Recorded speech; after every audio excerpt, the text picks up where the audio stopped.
This is White Plains Week, the weekly roundup of White Plains, Westchester, and world news. With John Bailey, editor and publisher of the daily internet newspaper White Plains Citizen Net Reporter, WPCNR.com. Jim Benneroff, editor and publisher of SuburbanStreet.com and WhitePlains.com. And me, Peter Katz, formerly with NBC, ABC News, and stations from Boston to Los Angeles. White Plains Week, what's happening? Who are the newsmakers? What's in store for the future? The views and opinions expressed on this program are solely those of the participants. White Plains Week is presented on Optimum Cable Channel 76, Verizon Fios Channel 45, and on the internet at whiteplainsweek.com, youtube.com, and wpcommunitymedia.org. Now, White Plains Week. Good evening, Mr. and Mrs. White Plains, Westchester, and the world. This is John Bailey. This is White Plains Week, and wishing you happy holiday to taxpayers everywhere. Unfortunately, though, your gifts will be delayed until February. And I'm with Peter Katz, the anchor for all seasons, and Jim Benneroff is on assignment tonight. Now, the headlines. White Plains presents Winterfest through this weekend, and there'll be lots of activities for you Saturday and Sunday. The county legislators override the county executive's veto. The county executive-elect George Latimer names first 4 members of his administration. Swipes come to White Plains City Hall. And White Plains should pay attention. New Rochelle is at the crossroads of the world. We'll have Peter Katz highlighting the new tax law and how they celebrated in Washington after they passed it this week. And we'll have Mike Loda of the MTA on positive train control. And the Attorney General of the state of New York, Eric Schneiderman, looks at what net neutrality means for New Yorkers and, of course, the nation, the world for that matter. Bill Waterman, dashing political figure, former councilman of White Plains, former White Plains television talk show pioneer, passes away in Sanibel, Florida at the age of 74. 2 are charged with neglect at a White Plains nursing home by the state attorney general. A 27-year-old man is charged with attempted assault of a minor by the county district attorney. The Hunchback of Notre Dame opens at the White Plains Performing Arts Center and plays through January 14th. And John Sheehan, president of the Gedney Association, analyzes why the Gedney Association can overturn the Common Council approval of the FASNY school project in court on people to be heard. Heard. What, are you from Brooklyn or something? No, people to be yeah, heard? I was born in Brooklyn. www.wpcommunitymedia.org. 2 very good programs. Or you can even see People to be Heard on many of these same stations. It runs twice a week, or it's available anytime on wpcommunitymedia.org or whiteplainsweek.com. And you can even find it on YouTube. Right. Everywhere. Yes. Amazing. Around the world, and even Vladimir Putin watches it.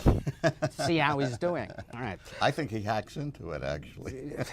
He may. In fact, we were trying to get Vladimir on People to be Heard someday, but next time he's in the States. Keep asking, John. That's right. Anyway, so what happened? We ask a lot of people, but few come. What happened at the county now? Now, Astorino they had vetoed the budget that the Board of Legislators passed, and then basically 4 days later, on Thursday afternoon, they met and they overrode it by 17-0. So they overrode his veto. Yes. And so that means that the budget goes into effect just the way they wrote it which in essence may mean a 2% tax hike. Is that right? fair The to say? first tax increase in 8 years, and the legislators issued this statement, quote, "After years of fiscal mismanagement in the name of ideology, we believe the unanimous 17-0 support of this budget speaks for itself.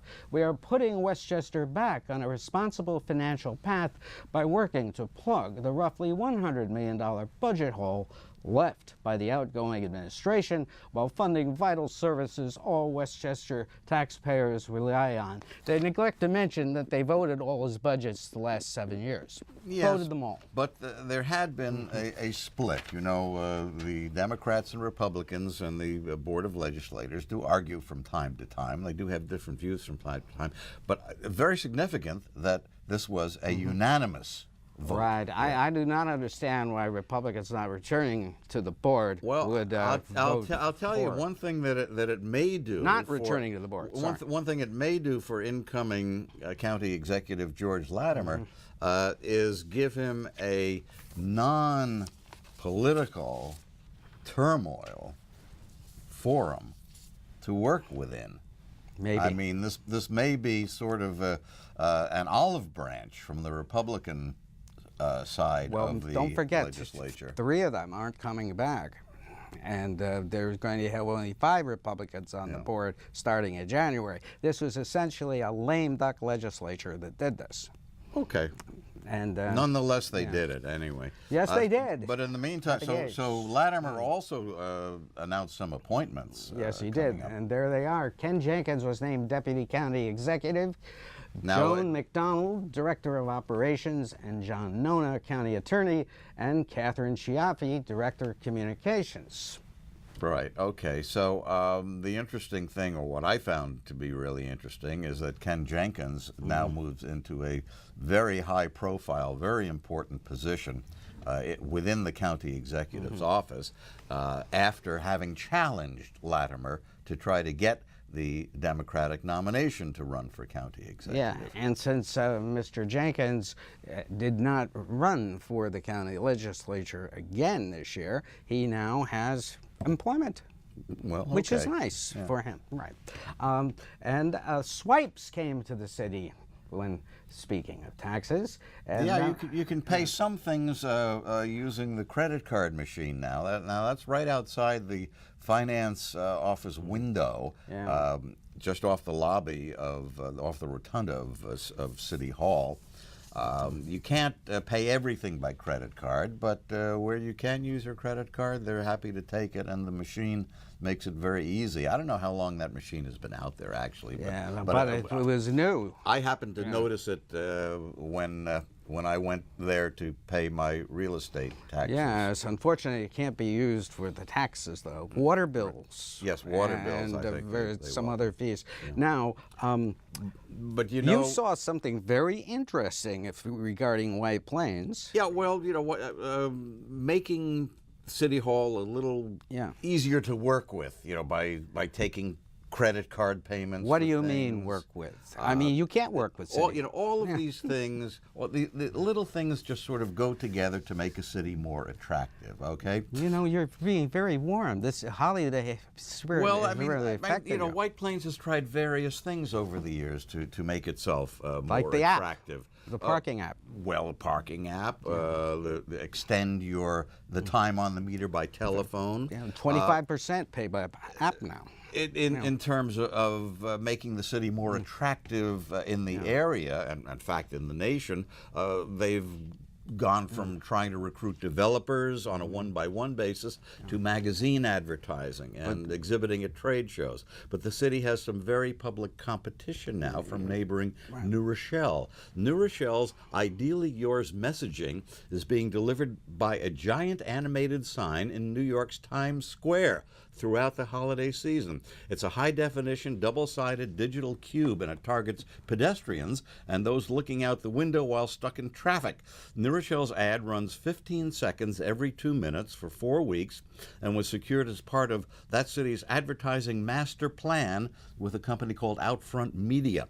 And New Rochelle's downtown development plan, which was launched in 2015, includes RXR Realty as master developer, which allows for more than 12 million square feet of new construction, including up to 2.4 million square feet of prime office space, 1 million square feet of retail, 6,300 housing units, 1,200 hotel rooms. Currently, New Rochelle has more than 1,400 residential units under construction. So from White Plains' standpoint, there is real competition out there. The race is on to rent those apartments between those two cities. And it's not far from White us. Plains, as we reported last week, is slowing down.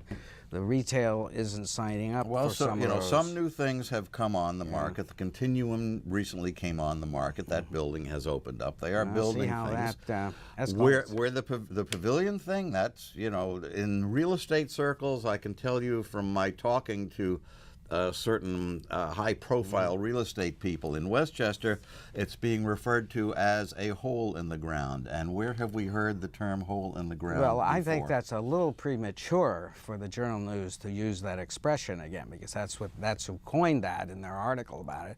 But it's only been a short time since that's been approved. No, I don't know about the Journal News coining that. Well, they used we it. heard that term in They White. used it in the article about the pavilion. But we That's heard what that term in White Plains years ago, referring to a certain hole in the ground near the train station.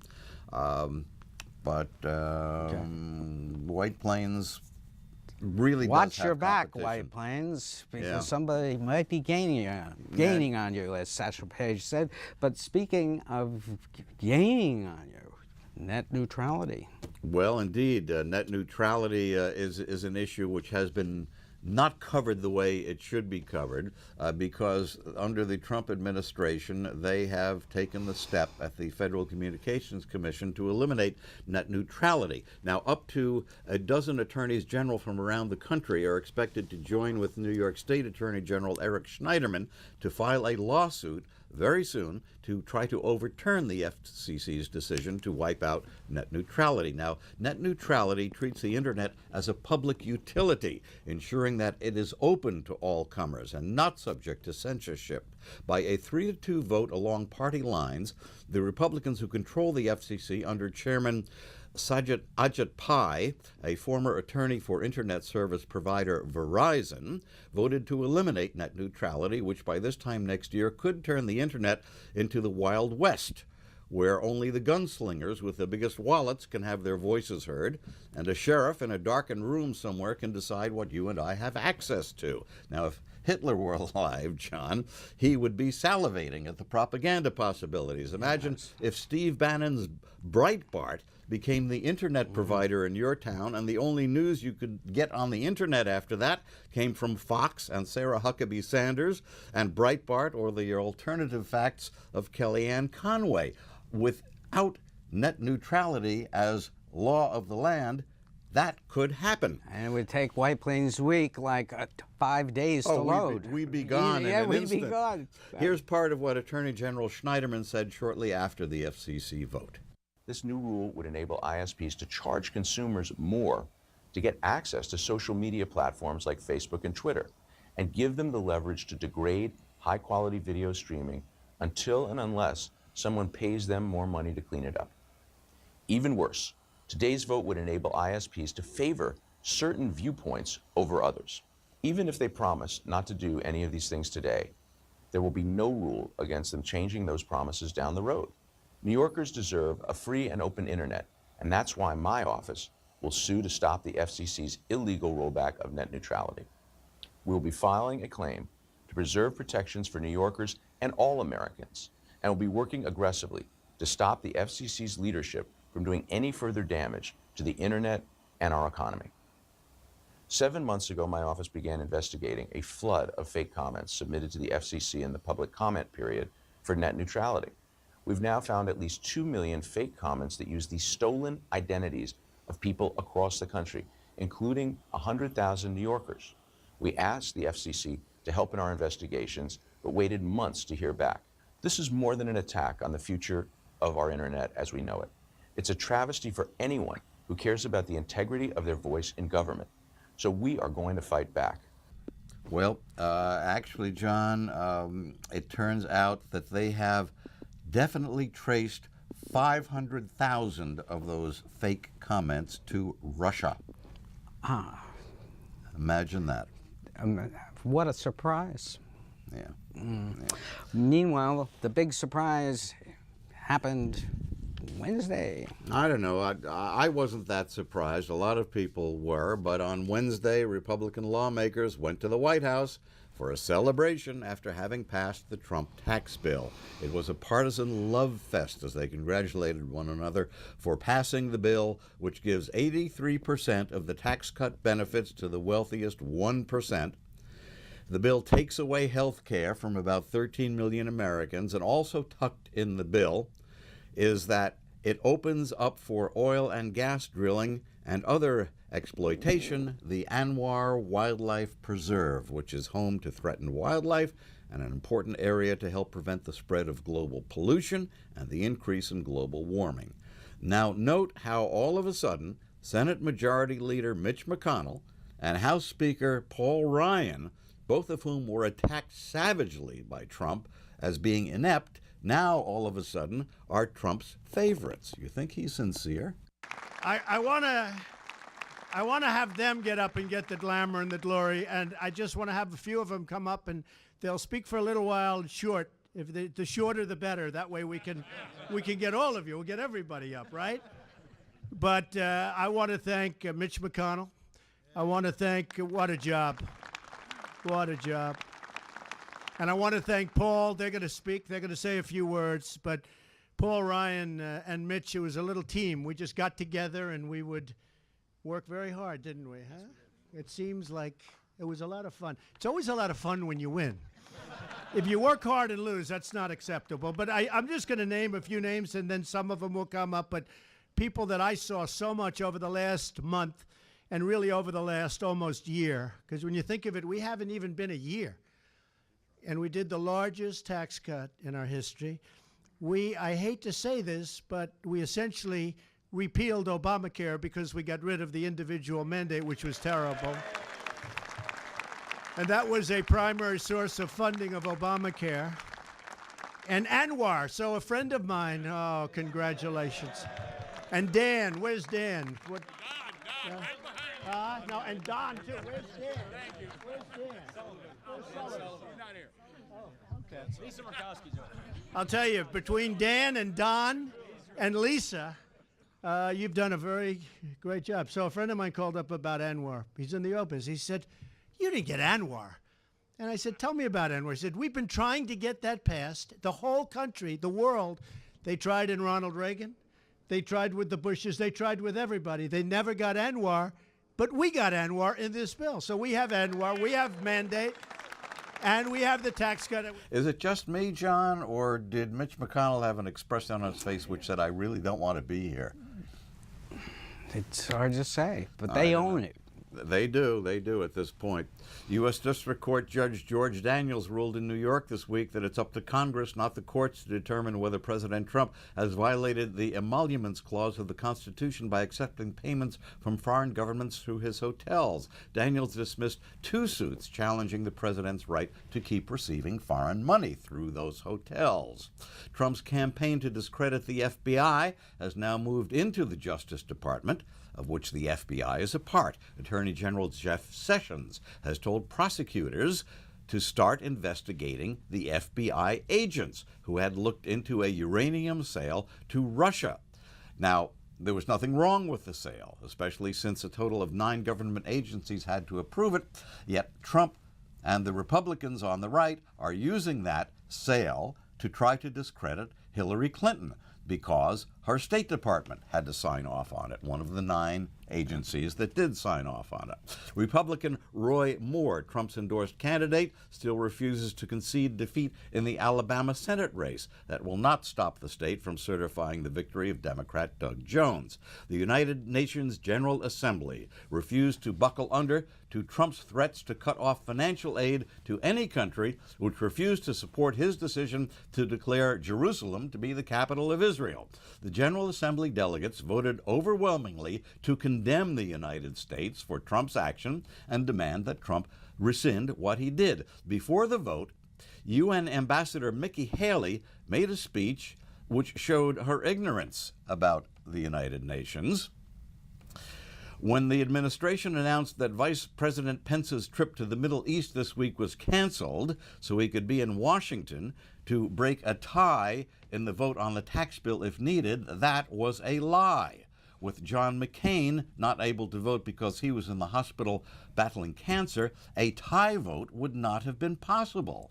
All of the other senators declared that they would be voting one way or another, and none would abstain. So with 99 senators voting instead of 100, you have an odd number of votes, not an even number of votes, and you can't have a tie with an odd number of votes.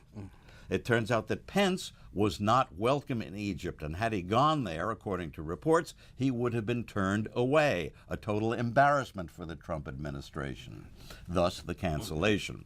Trump is off again to his resort at Mar-a-Lago in Florida, where his companies will again be charging taxpayers a fortune for use of the hall. Now, this last trip of the year ensures Trump's place in history as the president who has spent the most time on the golf course in the first year of a presidency, while at the same time lying about other presidents spending more time chasing around that little white ball than he has. The Trump administration is considering a new immigration policy which will take children away from their parents if they're caught by ICE agents. Even though 3 of Trump's appointments for lifetime positions on the federal court have been withdrawn because they're blatantly unqualified to be judges, Trump has succeeded in getting 19 judges on the federal court so far. That's about 3 to 4 times what Obama was able to do in his first year. And that's also right out of Mein Kampf, because Hitler stacked the courts with his judges so he'd never lose a case in court. And Hitler never did. He also shot the politicians who agreed to support him. That's true. Republicans on the House Intelligence Committee, led by Republican Devin Nunes, who is a Trump loyalist, have been conducting a secret investigation designed to find material to discredit the FBI and the Justice Department and Special Counsel Robert Mueller.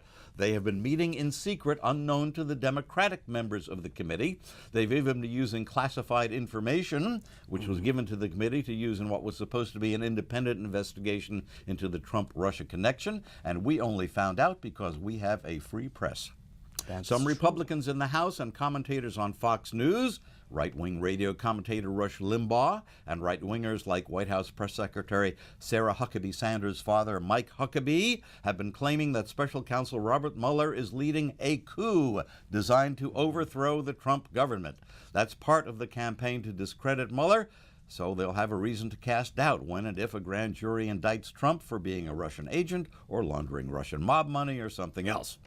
Donald Trump Jr., in a speech to a group of young conservatives in West Palm Beach, Florida this week, said people who don't support his father are anti-American. He said some people in the government are working against his father's agenda. He was telling the youths that loyalty has to be to his father, not to the country or Constitution. Right out of Mein Kampf. Right out of it. Tell me about it. I mean, didn't all the Hitler youth have to swear oaths of allegiance to Mein Führer? Yes. And Herr Goebbels would be envious of what they've done to the White House website. Instead of an information and resource for the American people, they now have redone the White House website, turning it into a propaganda site for the mystique and cult of Trump. They have even created videos which emulate what Leni Riefenstahl did with her films made for Hitler. yes, It's amazing. we pointed that out. We have never seen videos on the White House posted that look like MTV videos that use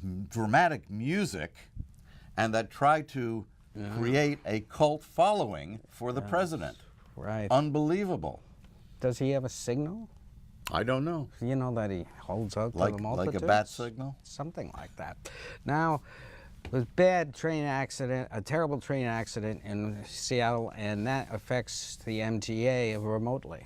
Well, it does in a way because of something that happened back in 2013, I believe it was, an accident.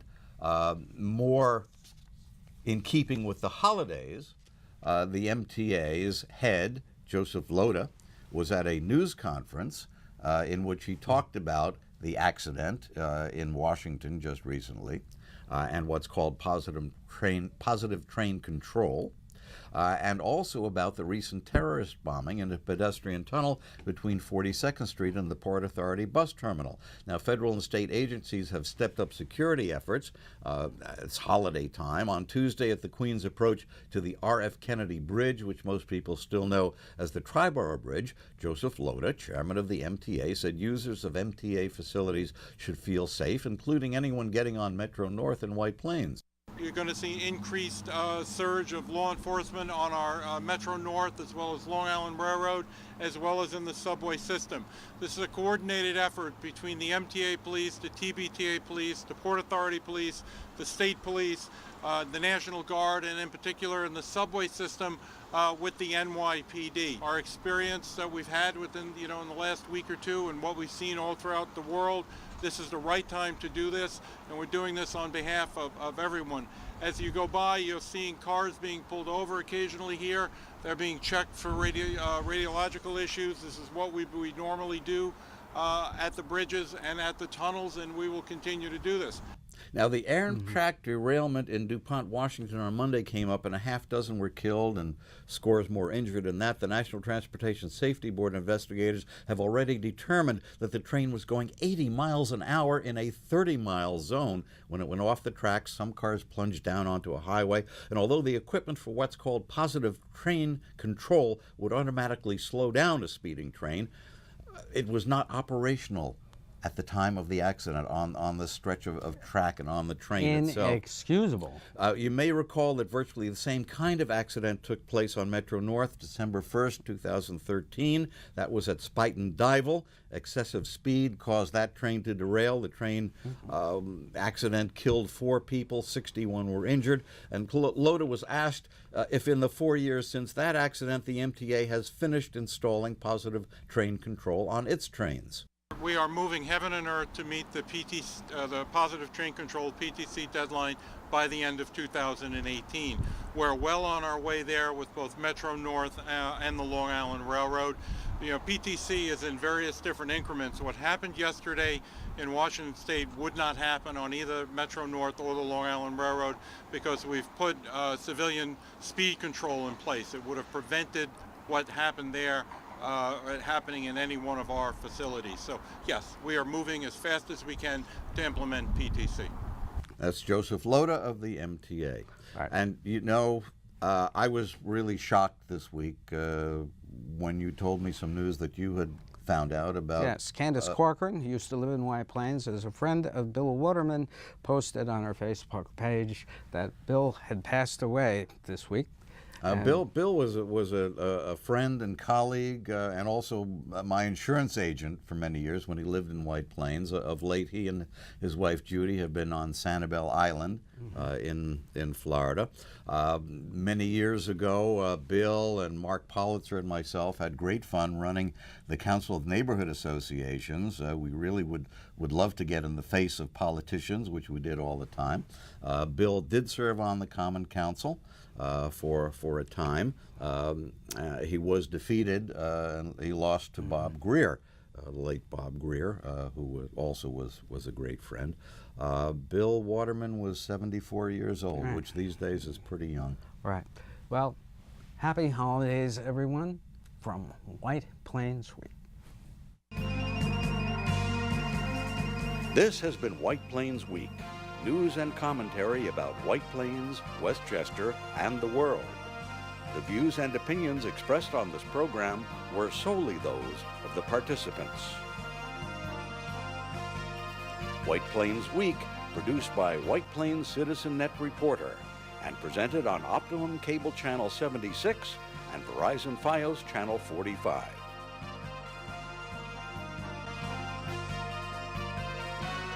You may view White Plains Week anytime on the internet at whiteplainsweek.com, youtube.com, and wpcommunitymedia.org.